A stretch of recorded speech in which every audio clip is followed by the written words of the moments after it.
I don't have to tell you things are bad. Everybody knows things are bad. The dollar buys a nickel's worth. Banks are going bust. Shopkeepers keep a gun under the counter. Punks are running wild in the street, and there's nobody anywhere who seems to know what to do, and there's no end to it. We know the air is unfit to breathe, and our food is unfit to eat. We sit watching our TVs while some local newscaster tells us that today we had 15 homicides and 63 violent crimes, as if that's the way it's supposed to be. We know things are bad, worse than bad.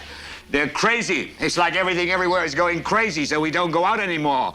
We sit in the house, and slowly the world we're living in is getting smaller, and all we say is, please, at least leave us alone in our living rooms. Let me have my toaster and my TV and my steel-belted radios, and I won't say anything. Just leave us alone. Well, I'm not going to leave you alone. I want you to get mad. I don't want you to protest. I don't want you to riot. I don't want you to write to your congressman because I wouldn't know what to tell you to write. I don't know what to do about the depression and the inflation and the Russians and the crime in the street. All I know is that first, you've got to get mad. You've got to say, I'm a human being. God damn it. My life has value.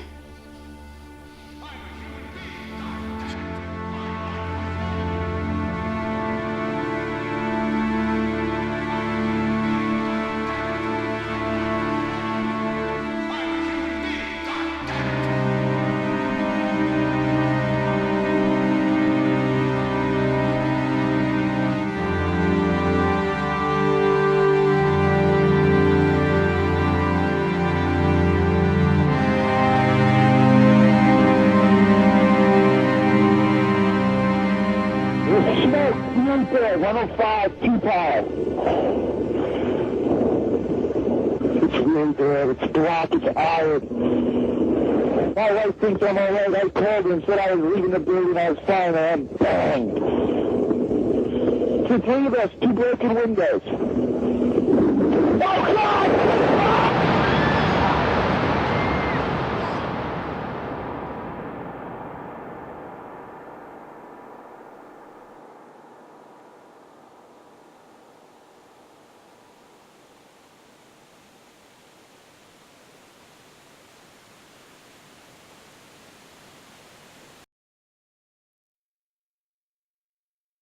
Ladies and gentlemen, the very word secrecy is repugnant in a free and open society, and we are, as a people, inherently and historically opposed to secret societies, to secret oaths, and to secret proceedings.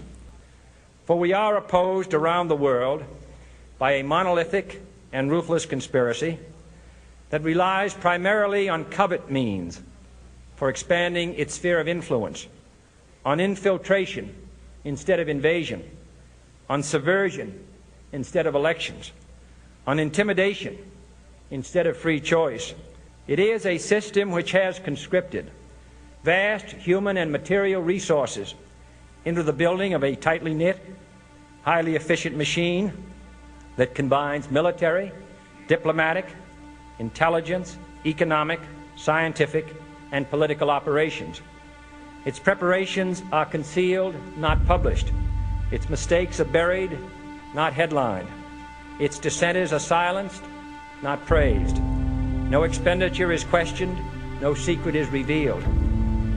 That is why the Athenian lawmaker Solon decreed it a crime for any citizen to shrink from controversy. I am asking your help in the tremendous task of informing and alerting the American people, confident that with your help, man will be what he was born to be, free and independent.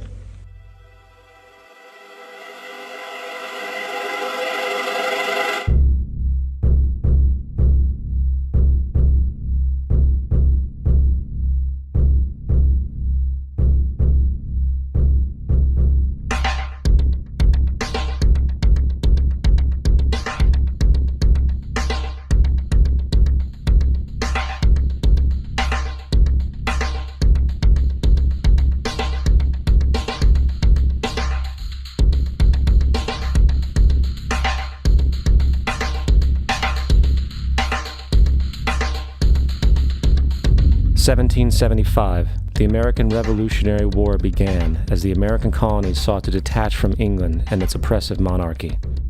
Though many reasons are cited for the revolution, one in particular sticks out as the prime cause: that King George III of England outlawed the interest-free, independent currency the colonies were producing and using for themselves, in turn forcing them to borrow money from the Central Bank of England at interest, immediately putting the colonies into debt. And as Benjamin Franklin later wrote, the refusal of King George III to allow the colonies to operate an honest money system which freed the ordinary man from the clutches of the money manipulators was probably the prime cause of the revolution. In 1783, America won its independence from England. However, its battle against the central bank concept and the corrupt, greed-filled men associated with it had just begun. So what is a central bank? A central bank is an institution that produces the currency of an entire nation. Based on historical precedent, two specific powers are inherent in central banking practice: the control of interest rates and the control of the money supply, or inflation. The central bank does not simply supply a government's economy with money, it loans it to them at interest. Then, through the use of increasing and decreasing the supply of money, the central bank regulates the value of the currency being issued. It is critical to understand that the entire structure of this system can only produce one thing in the long run: debt. It doesn't take a lot of ingenuity to figure this scam out. For every single dollar produced by the central bank is loaned at interest. That means every single dollar produced is actually the dollar plus a certain percent of debt based on that dollar. And since the central bank has the monopoly over the production of the currency for the entire country, and they loan each dollar out with immediate debt attached to it, where does the money to pay for the debt come from?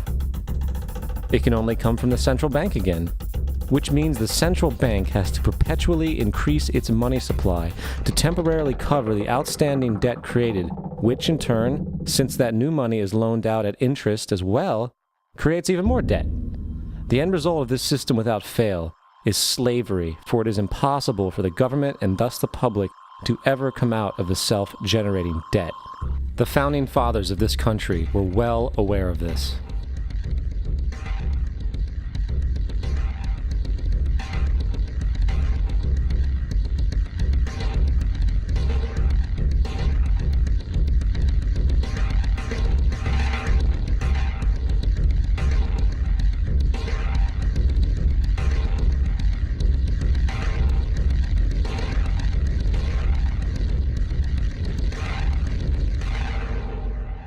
By the early 20th century, the U.S. had already implemented and removed a few central banking systems, which were swindled into place by ruthless banking interests. At this time, the dominant families in the banking and business world were the Rockefellers, the Morgans, the Warburgs, the Rothschilds. And in the early 1900s, they sought to push once again legislation to create another central bank. However, they knew the government and public were very weary of such an institution, so they needed to create an incident to affect public opinion. So, J.P. Morgan, publicly considered a financial luminary at the time, exploited his mass influence by publishing rumors that a prominent bank in New York was insolvent or bankrupt. Morgan knew this would cause mass hysteria, which would affect other banks as well. And it did. The public, in fear of losing their deposits, immediately began mass withdrawals. Consequently, the banks were forced to call in their loans, causing the recipients to sell their property, and thus a spiral of bankruptcies, repossessions, and turmoil emerged. Putting the pieces together a few years later, Frederick Allen of Life magazine wrote, "The Morgan interests took advantage to precipitate the panic, guiding it shrewdly as it progressed." Unaware of the fraud, the Panic of 1907 led to a congressional investigation headed by Senator Nelson Aldrich, who had intimate ties to the banking cartels and later became part of the Rockefeller family through marriage. The commission, led by Aldrich, recommended a central bank should be implemented so a panic like 1907 could never happen again. This was the spark the international bankers needed to initiate their plan. In 1910, a secret meeting was held at a J.P. Morgan estate on Jekyll Island off the coast of Georgia. It was there that the central banking bill called the Federal Reserve Act was written. This legislation was written by bankers, not lawmakers. This meeting was so secretive, so concealed from government and public knowledge that the 10 or so figures who attended disguised their names when en route to the island. After this bill was constructed, it was then handed over to their political frontman, Senator Nelson Aldrich, to push through Congress. And in 1913, with heavy political sponsorship by the bankers, Woodrow Wilson became president, having already agreed to sign the Federal Reserve Act in exchange for campaign support. And 2 days before Christmas, when most of Congress was at home with their families, the Federal Reserve Act was voted in, and Wilson in turn made it law. Years later, Woodrow Wilson wrote, in regret,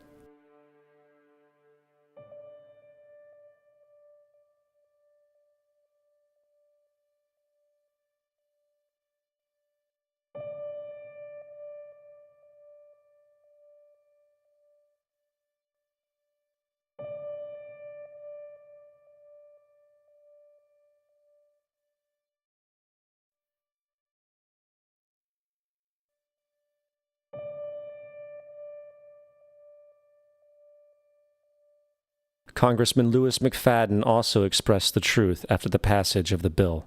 A world banking system was being set up here, a superstate controlled by international bankers, acting together to enslave the world for their own pleasure. The Fed has usurped the government.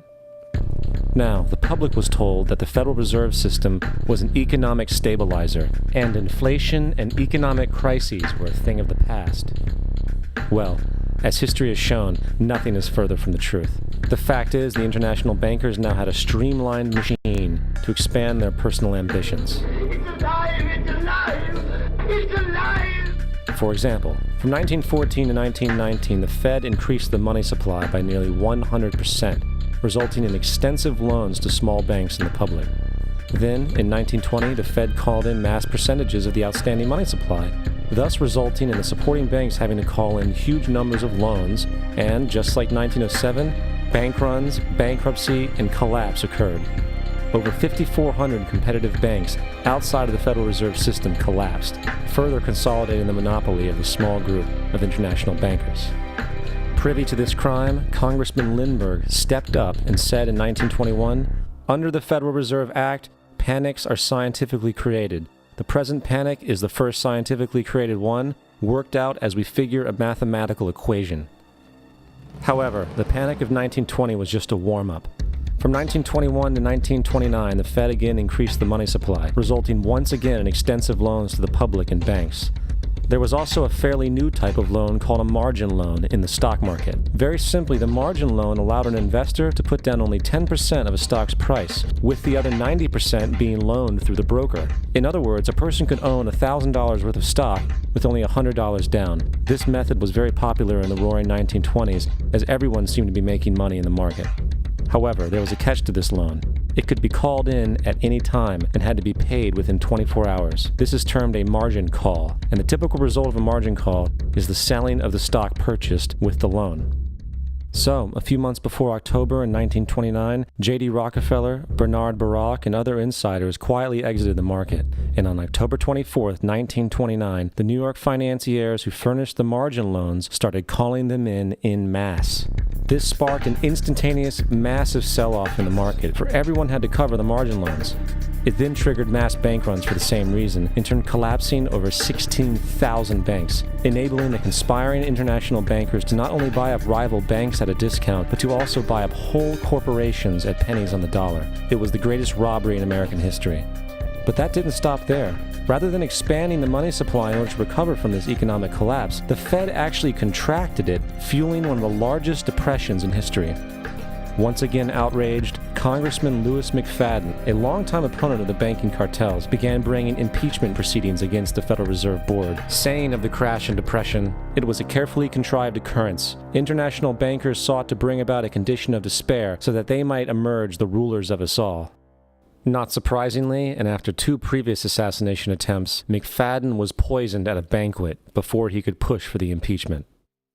Now, having reduced the society to squalor, the Federal Reserve bankers decided that the gold standard should be removed. In order to do this, they needed to acquire the remaining gold in the system. So, under the pretense of helping to end the Depression, came the 1933 gold seizure. Under the threat of imprisonment for 10 years, everyone in America was required to turn in all gold bullion to the Treasury, essentially robbing the public of what little wealth they had left. And at the end of 1933, the gold standard was abolished. If you look at a dollar bill from before 1933, it says it is redeemable in gold. You look at a dollar bill today, it says it is legal tender, which means it is backed by absolutely nothing. It is worthless paper. The only thing that gives our money value is how much of it is in circulation. Therefore, the power to regulate the money supply is also the power to regulate its value, which is also the power to bring entire economies and societies to its knees.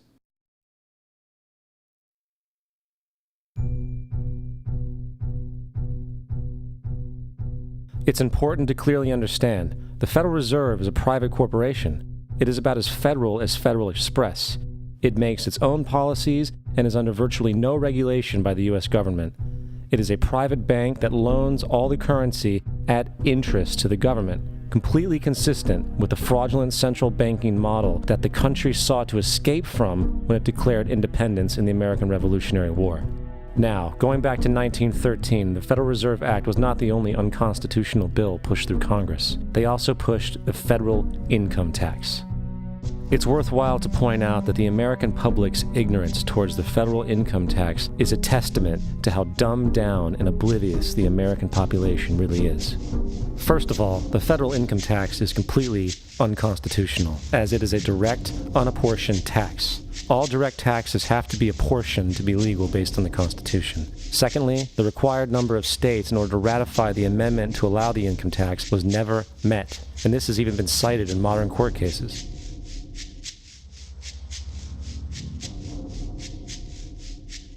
Third, at the present day, roughly 35% of the average worker's income is taken from them via this tax. That means you work 4 months out of the year to fulfill this tax obligation.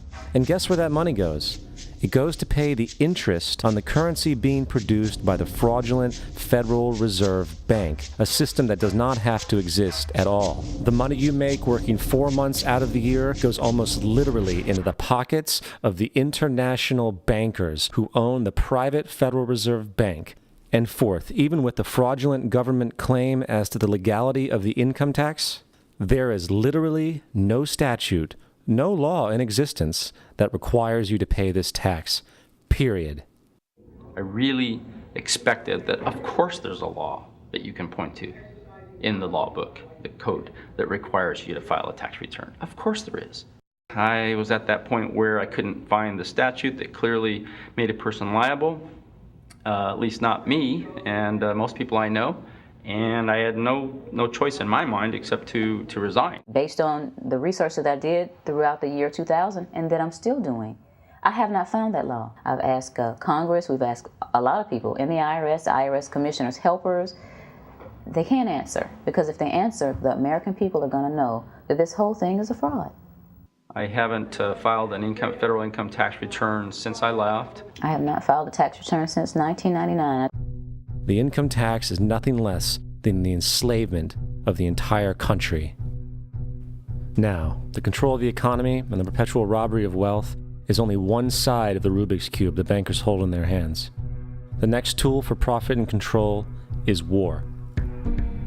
Since the inception of the Federal Reserve in 1913, a number of large and small wars have commenced. The three most pronounced were World War I, World War II, and Vietnam. World War I. In 1914, European wars broke out centered around England and Germany. The American public wanted nothing to do with the war. In turn, President Woodrow Wilson publicly declared neutrality. However, under the surface, the U.S. administration was looking for any excuse it could find to enter it. In a noted observation by Secretary of State William Jennings, the large banking interests were deeply interested in the World War because of the wide opportunities for large profits. It's important to understand that the most lucrative thing that can happen for the international bankers is war, for it forces the country to borrow even more money from the Federal Reserve Bank at interest. Woodrow Wilson's top advisor and mentor was Colonel Edward House, a man with intimate connections with the international bankers who wanted in the war. In a documented conversation between Colonel House, Wilson's advisor, and Sir Edward Grey, the Foreign Secretary of England, regarding how to get America into the war, Grey inquired, What will Americans do if Germans sink an ocean liner with American passengers on board? House responded, I believe that a flame of indignation would sweep the United States, and that by itself would be sufficient to carry us into war. So, on May 7, 1915, on essentially the suggestion of Sir Edward Grey, a ship called the Lusitania was deliberately sent into German-controlled waters where German military vessels were known to be. And, as expected, German U-boats torpedoed the ship, exploding stored ammunition, killing 1,200 people. To further understand the deliberate nature of this setup, the German embassy actually put advertisements in the New York Times telling people that if they boarded the Lusitania, they did so at their own risk, as such a ship sailing from America to England through the war zone would be liable to destruction. In turn, and as anticipated, the sinking of the Lusitania caused a wave of anger among the American population, and America entered the war a short time after. The First World War caused 323,000 American deaths. J.D. Rockefeller made $200 million off of it. Not to mention the war cost about $30 billion for America, most of which was borrowed from the Federal Reserve Bank at interest, furthering the profits of the international bankers. World War II. On December 7, 1941, Japan attacked the American fleet at Pearl Harbor, triggering our entry into that war. President Franklin D. Roosevelt declared the attack was a day that will live in infamy. A day of infamy indeed, but not because of the alleged surprise attack on Pearl Harbor. After 60 years of surfacing information, it is clear that not only was the attack on Pearl Harbor known weeks in advance, it was outright wanted and provoked. Roosevelt, whose family had been New York bankers since the 18th century, whose uncle Frederick was on the original Federal Reserve Board, was very sympathetic to the interests of the international bankers, and the interest was to enter the war, as we've seen, nothing is more profitable for international bankers than war. In a journal entry by Roosevelt's Secretary of War Henry Stimson, dated November 25, 1941, he documented a conversation he had with Roosevelt. The question was, how should we maneuver them into firing the first shot? It was desirable to make sure the Japanese be the ones to do this, so that there should remain no doubt as to who were the aggressors. In the months leading up to the attack on Pearl Harbor, Roosevelt had done almost everything in his power to anger the Japanese, showing a posture of aggression. He halted all of Japan's imports of American petroleum. He froze all the Japanese assets in the United States. He made public loans to nationalist China and supplied military aid to the British, both enemies of Japan in the war, which, by the way, is completely in violation of international war rules. And on December 4th, 3 days before the attack, Australian intelligence told Roosevelt about a Japanese task force moving towards Pearl Harbor. Roosevelt ignored it. So, as hoped and allowed, on December 7, 1941, Japan attacked Pearl Harbor, killing 2,400 soldiers. Before Pearl Harbor, 83% of the American public wanted nothing to do with the war. After Pearl Harbor, 1 million men volunteered for the war. It is important to note, Nazi Germany's war effort was largely supported by two organizations, one of which was called IG Farben. IG Farben produced 84% of Germany's explosives, and even the Zyklon B used in the concentration camps to kill millions. One of the unspoken partners of IG Farben was J.D. Rockefeller's Standard Oil Company in America. In fact, the German Air Force could not operate without a special additive patented by Rockefeller's Standard Oil. The drastic bombing of London by Nazi Germany, for example, was made possible by a $20 million sale of fuel to IG Farben by the Rockefeller Standard Oil Company. This is just one small point on the topic of how American business funded both sides of World War II. One other treasonous organization worth mentioning is the Union Banking Corporation of New York City. Not only did it finance numerous aspects of Hitler's rise to power, along with actual materials during the war, it was also a Nazi money laundering bank, which was eventually exposed for having millions of dollars of Nazi money in its vaults. The Union Banking Corporation of New York was eventually seized for violations of the Trading with the Enemy Act. Guess who the director and vice president of the Union Bank was? Prescott Bush, our current president's grandfather, and of course our former president's father. Keep that in mind when considering the moral and political dispositions of the Bush family. Vietnam. The United States' official declaration of war on North Vietnam in 1964 came after an alleged incident involving 2 U.S. destroyers being attacked by North Vietnamese PT boats in the Gulf of Tonkin. This was known as the Gulf of Tonkin Incident. This single situation was the catalytic pretext for massive troop deployment and full-fledged warfare. One problem, however, the attack on the U.S. destroyers by Vietnamese PT boats never happened. It was a completely staged event to have an excuse to enter the war. Former Secretary of Defense Robert McNamara stated years later that the Gulf of Tonkin incident was a mistake, while many other insiders and officers have come forward, relaying that it was a contrived farce, a complete lie. Once in the war, it was business as usual. In October 1966, President Lyndon Johnson lifted trading restrictions on the Soviet bloc, knowing full well that the Soviets were providing upwards of 80% of North Vietnam's war supplies. Consequently, Rockefeller interests financed factories in the Soviet Union, which the Soviets used to manufacture military equipment and send it to North Vietnam. However, the funding of both sides of this conflict was only one side of the coin. In 1985, Vietnam's rules of engagement were declassified. This detailed what American troops were and were not allowed to do in the war. It included absurdities like North Vietnamese anti-aircraft missile systems could not be bombed until they were known to be fully operational. No enemy could be pursued once they crossed the border of Laos or Cambodia.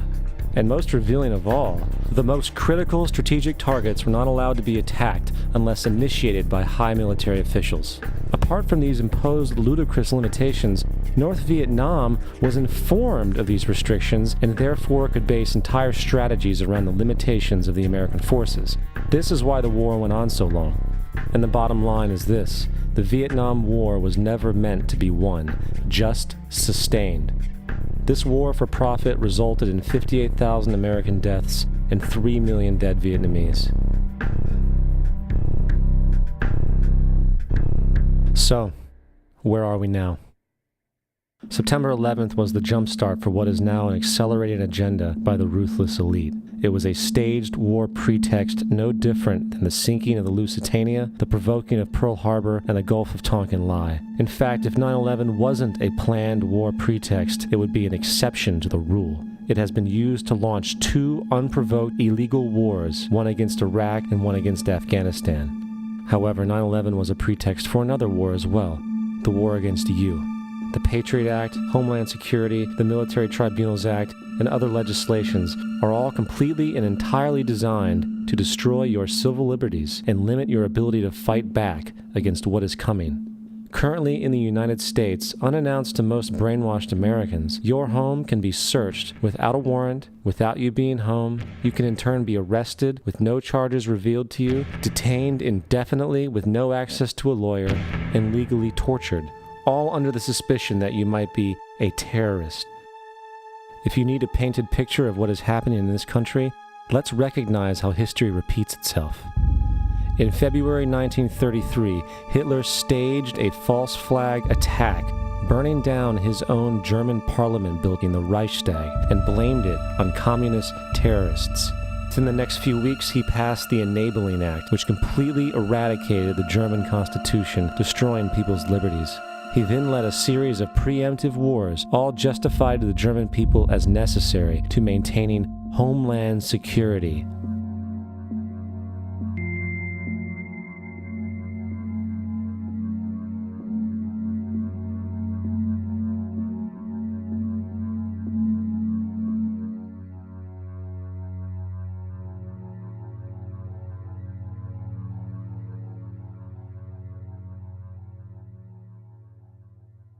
Am Schicksal des Kommunismus und der sich mit ihm verbrüdernden anderen Organisationen ändert dies nichts.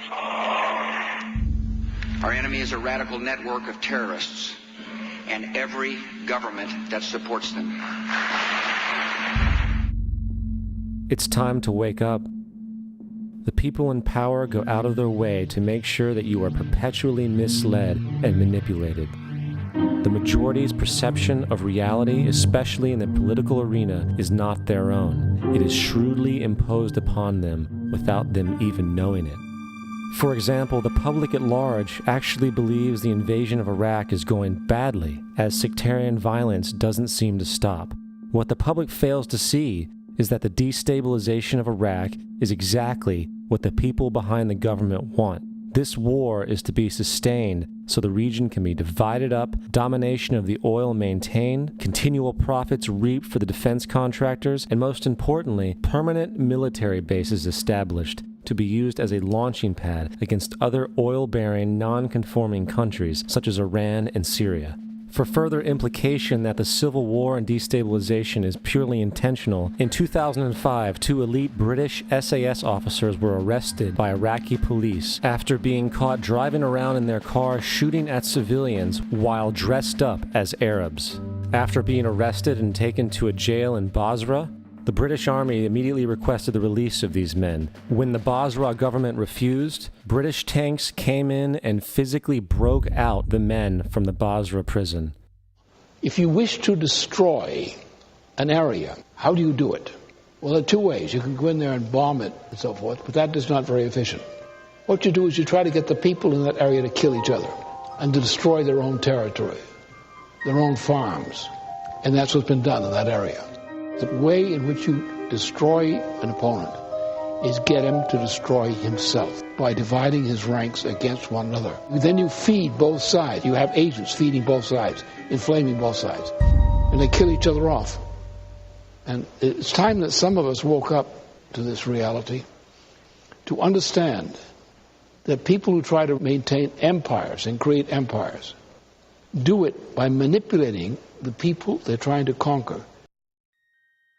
You might want to ask yourself why the entire culture is utterly saturated with mass media entertainment from all sides, while the educational system in America continues its stupefying downward slide since the U.S. government decided to take over and subsidize the public school system. What your government pays for, it gets.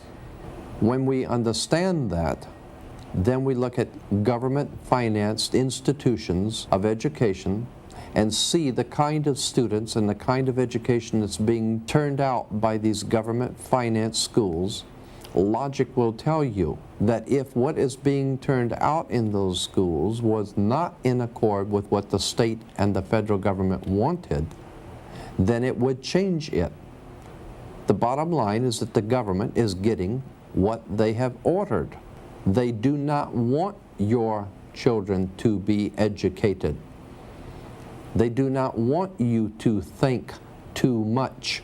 That is why our country and our world has become so proliferated with entertainments, mass media, television shows, amusement parks, drugs, alcohol, and every kind of entertainment to keep the human mind entertained, so that you don't get in the way of important people by doing too much thinking.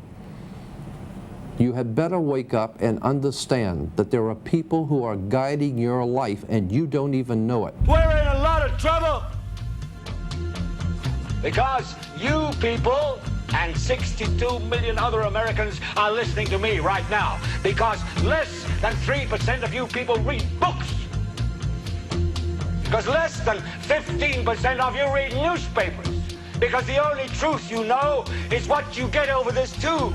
Right now, there is an entire generation that never knew anything that didn't come out of this tube. This tube is the gospel, the ultimate revelation. This tube can make or break presidents, popes, prime ministers. This tube is the most awesome goddamn force in the whole godless world. And woe is us if it ever falls into the hands of the wrong people. And when the largest company in the world controls the most awesome goddamn propaganda force in the whole godless world, who knows what shit will be peddled for truth on this network. So you listen to me. Listen to me. Television is not the truth. Television is a goddamn amusement park. Television is a circus, a carnival, a traveling troupe of acrobats, storytellers, dancers, singers, jugglers, sideshow freaks, lion tamers, and football players. We're in the boredom-killing business. But you people sit there day after day, night after night, all ages, colors, creeds. We're all unique. know?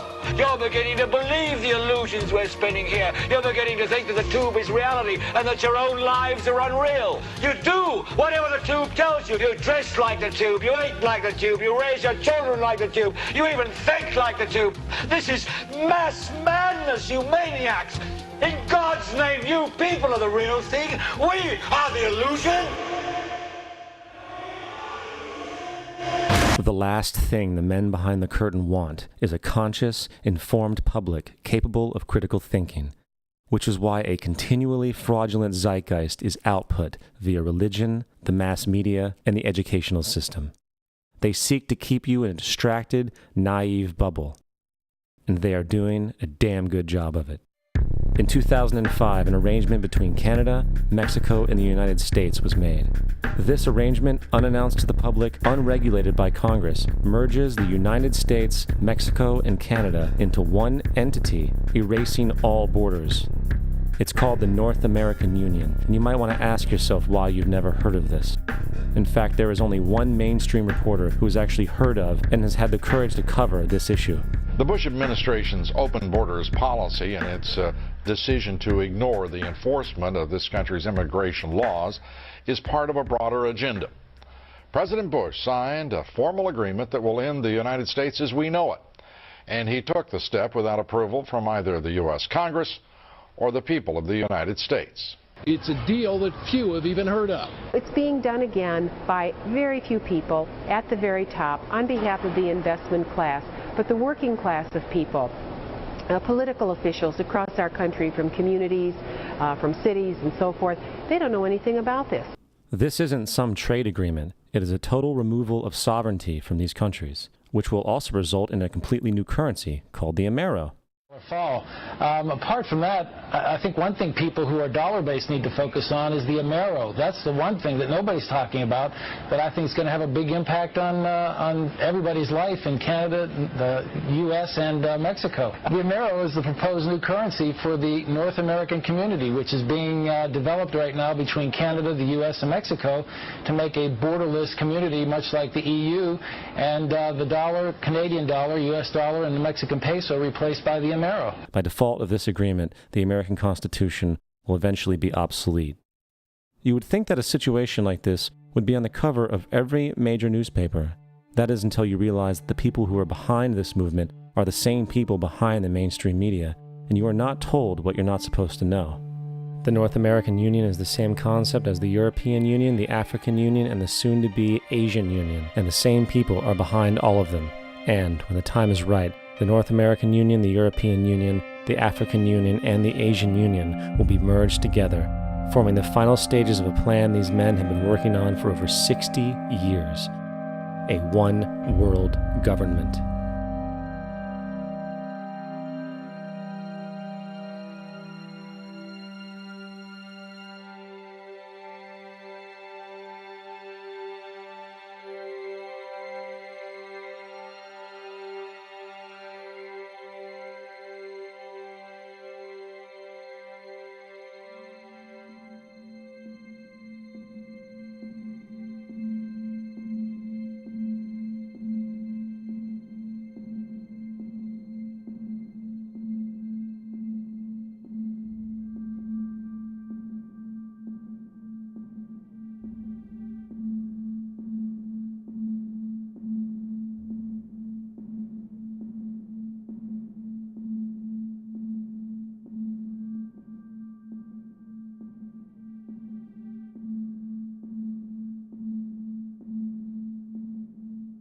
One bank, one army, one center of power. And if we have learned anything from history, it is that power corrupts, and absolute power corrupts absolutely. This is Aaron Russo, a filmmaker and former politician. To his left is Nicholas Rockefeller of the infamous Rockefeller banking and business dynasty. After maintaining a close friendship with Nicholas Rockefeller, Aaron eventually ended the relationship, appalled by what he had learned about the Rockefellers and their ambitions. I got a call one day from an attorney woman I knew, and she said, "Would you like to meet one of the Rockefellers?" I said, "Sure, I'd love to."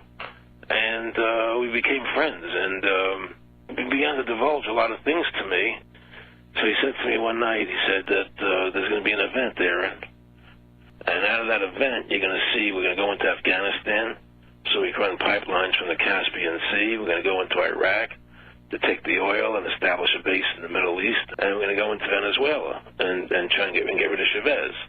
And the first two they've accomplished. Chavez they didn't accomplish. And he said you're going to see guys going into caves looking for people that they're never going to find. You know, he was laughing about the fact that you have this war on terror. There's no real enemy. He's talking about how by having this war on terror, you can never win it because it's an eternal war. And so you can always keep taking people's liberties away.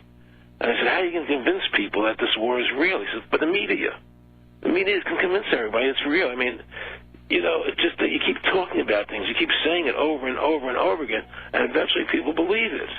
You know, you created the Federal Reserve in 1913 through lies. You create 9/11, which is another lie. Through 9/11, then you're fighting a war on terror, and now all of a sudden you go into Iraq, which was another lie, and now they're going to do Iran. You know, and it's all one thing leading to another, leading to another, leading to another. Now, I would say to them, what are you doing this for? What's the point of this thing? You have all the money in the world you ever want. You have all the power. I said, you know, you're hurting people. It's not a good thing. And he would say, what do you care about the people for? Take care of yourself and you take care of your family. And then I said to him, what are the ultimate goals here? He said, the ultimate goal is to get everybody in this world chipped with the RFID chip and have all money be on those chips and everything on those chips. And if anybody wants to protest what we do or violate what we want, we just turn off their chip. That's right, microchipped. In 2005, Congress, under the pretense of immigration control and the so-called war on terrorism, passed the Real ID Act, under which it is projected by May 2008, you will be required to carry around a federal identification card, which includes on it a scannable barcode with your personal information. However, this barcode is only an intermediary step before the card is equipped with a Verichip RFID tracking module, which will use radio frequencies to track your every move on the planet. If this sounds foreign to you, please note that the RFID tracking chip is already in all new American passports. And the final step is the implanted chip, which many people have already been manipulated into accepting under different pretenses.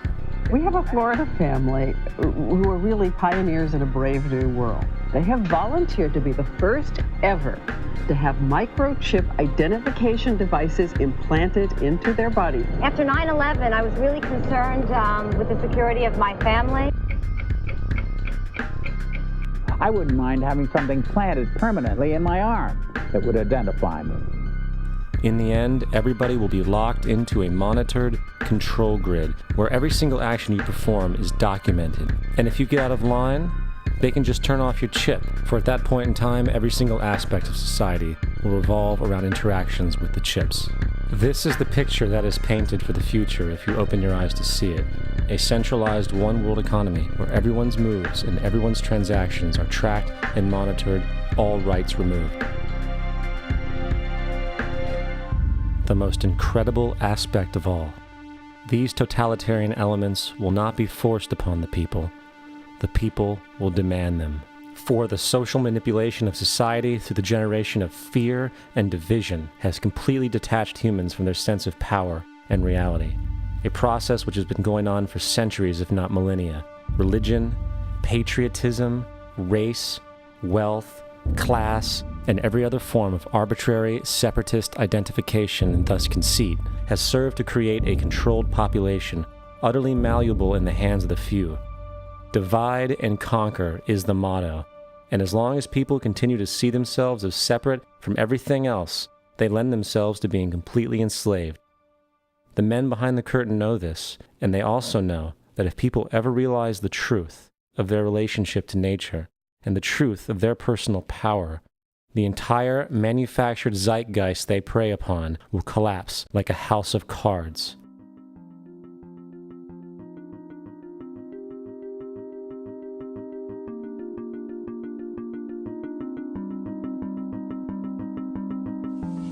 The whole system that we live in drills into us that we're powerless, that we're weak, that our society is evil, that it's crime-ridden, etc., and so forth.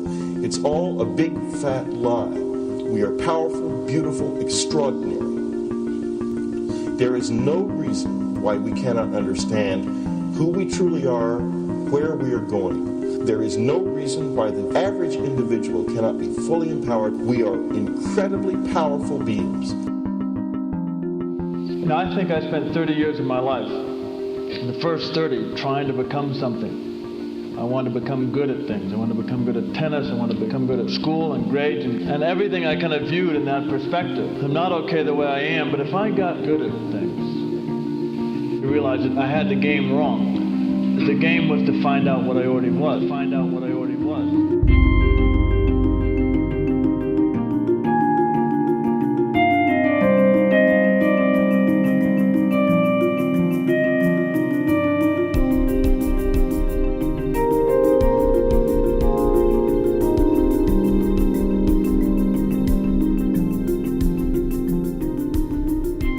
Now, in our culture, we've been trained for individual differences to stand out. So you look at each person, immediately it is brighter, dumber, older, younger, richer, poorer, and we make all these dimensional distinctions, put them in categories and treat them that way. And we get so that we only see others as separate from ourselves in the ways in which they're separate. And one of the dramatic characteristics of experience is being with another person and suddenly seeing the ways in which they are like you, not different from you, and experiencing the fact that that which is essence in you and which is essence in me is indeed one. The understanding that there is no other. It is all one. And I wasn't born Richard Albert, I was just born as a human being, and then I learned this whole business of who I am and whether I'm good or bad or achieving or not, all that's learned along the way.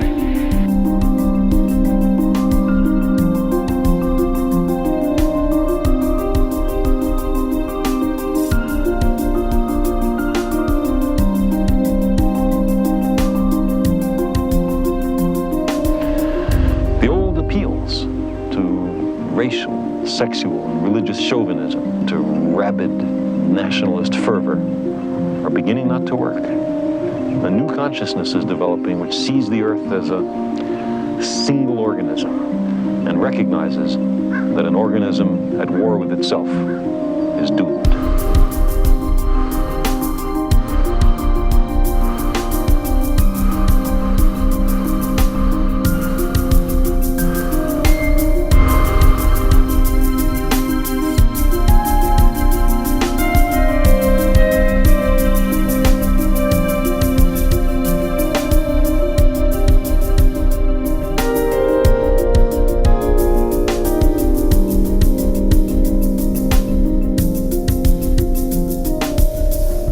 Bill Hicks used to finish his shows with this.